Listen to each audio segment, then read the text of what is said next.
Okay, so first order of business, I'm just gonna loosen these lug nuts before I go ahead and jack it up and get it on jack stands. So I'm just gonna do the front, both the front and the rear. Excuse me, I'm gonna do both the front first and then I'm gonna do the rear. So I'm gonna loosen these up, and I know it's a 19 millimeter for these lug nuts. Just get them loosened and then go ahead and jack it up, and then you can remove the wheel the rest of the way. Okay, so I got them both sides of the front on jack stands. Just so you know, I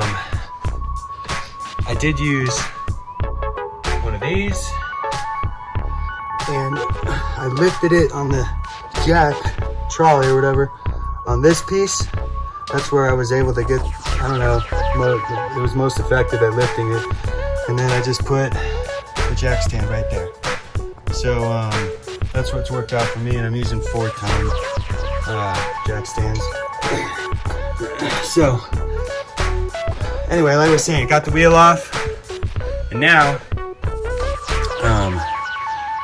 we gotta take this off. I believe it looks like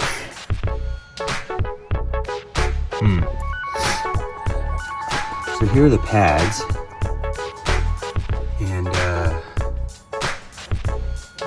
yeah, I think I just need to get this off, which I believe is this bolt. I think that's a 13 millimeter. So let's go ahead and try that. Okay, so it wasn't a 13, it was a 14 millimeter.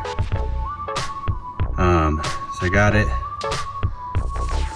And actually, I'm gonna leave it threaded in there a little bit so I can get this bottom one. I might try and push that caliper back in while I'm here before I pull it off, but I don't know, we'll see. I've got a vice grip that can get it pushed down if I need to, but okay, I'm gonna get these bolts out. Okay, so I got those 2 bolts off with the 14, there they are. I have this off, as always, because of this line right here. You don't want to let this just kind of hang and dangle. You want to rest it up here, at least rest it up here on the rotor, so there's no pressure or tension on this line. You can damage it, but you know, I've actually seen some people have some kind of double-ended hook where they hook one end up here and another end in here. That'll work too.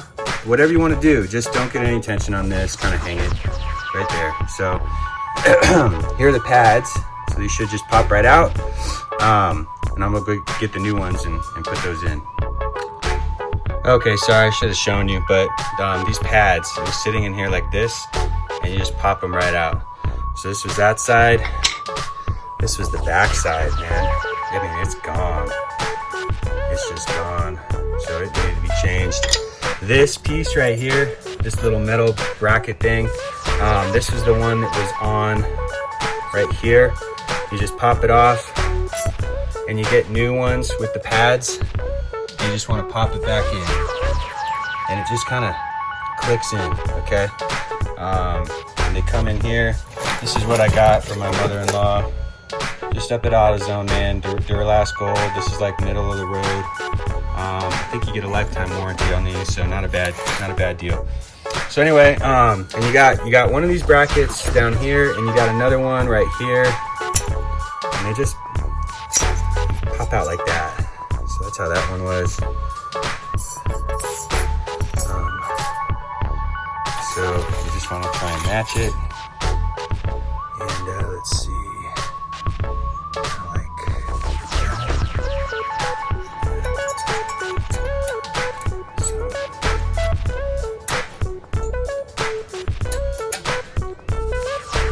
Just gonna push it up in there, man.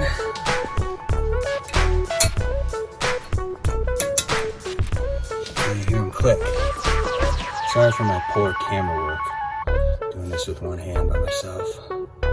Okay, those are in. And you can spray this up with some brake cleaner. I'm gonna do that.